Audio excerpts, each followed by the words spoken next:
Ladies and gentlemen, war has always been more than just brute force.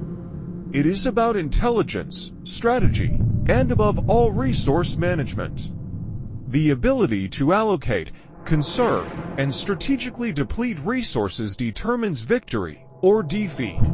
This fundamental truth has been echoed throughout history, from ancient battlefields to modern corporate wars.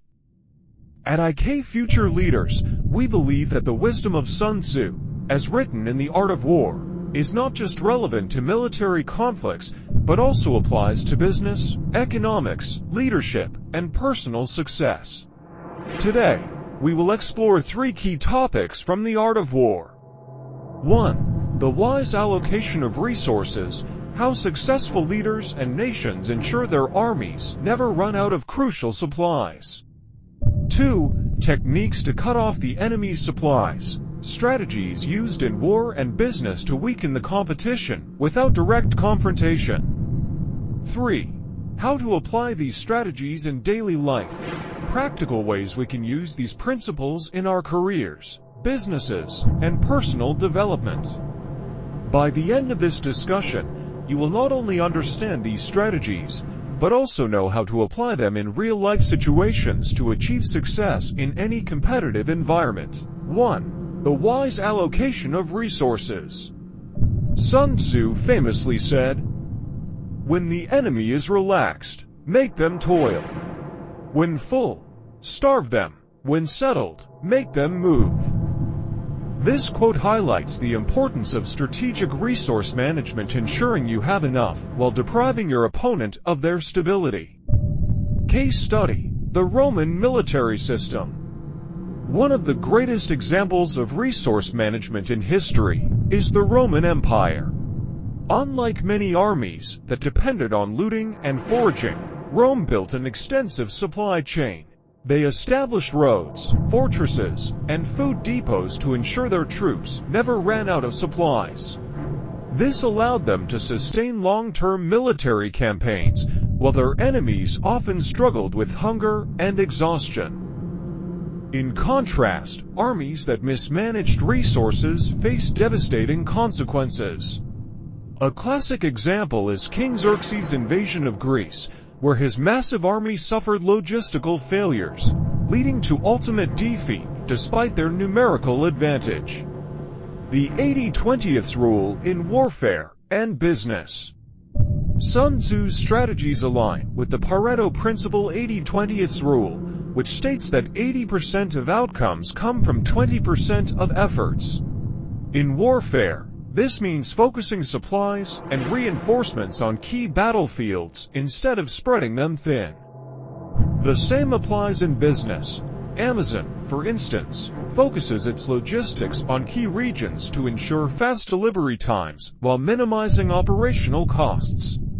Similarly, successful companies allocate budgets to research and development, ensuring they stay ahead of the competition. 2. Techniques to cut off the enemy's supplies. One of Sun Tzu's most powerful teachings is, "The supreme art of war is to subdue the enemy without fighting."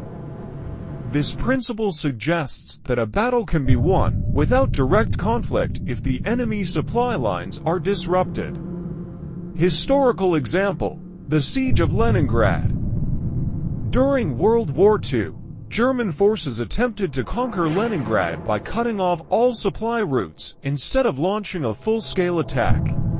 This led to mass starvation, proving that resource deprivation is often more effective than direct confrontation. Similarly, the scorched earth policy used by the Russians against Napoleon and Hitler involved burning down crops and infrastructure, leaving nothing for invading armies. This forced Napoleon's Grande Army to retreat, resulting in one of the greatest military disasters in history. Economic warfare, the modern business battlefield.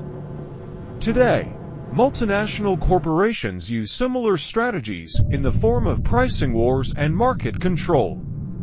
Walmart and Amazon aggressively lower prices, forcing competitors to struggle until they run out of financial resources. The US-China semiconductor war has seen America cutting China off from advanced microchips, effectively weakening China's ability to compete in the tech industry. The lesson here is simple. Controlling resources means controlling power. 3. Applying these lessons in real life. Now that we understand these principles, how can we apply them in daily life? Here are some practical ways. 1. Secure your own resources before expanding. In business, ensure financial stability, a skilled workforce, and reliable suppliers before taking big risks. In personal development, invest in education, networking, and health before pursuing major career advancements. 2. Identify and control key supply points.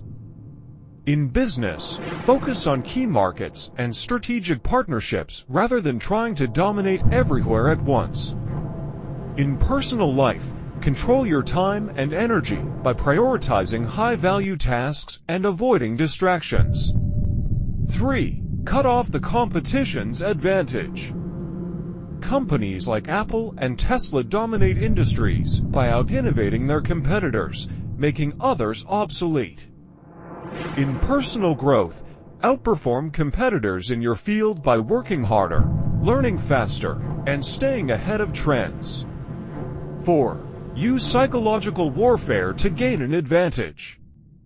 Sun Tzu emphasized that winning is not just about strength, but also perception. In business, marketing can shape how people perceive a company, making competitors look outdated or unreliable. In personal life, confidence and strategic decision-making can make you stand out, positioning you as a leader. Conclusion. Throughout history, victories have been determined by who controlled resources and who lost access to them. Sun Tzu's teachings show that success, whether in war, business, or life, depends on strategic resource management. The Romans won wars by securing supply lines.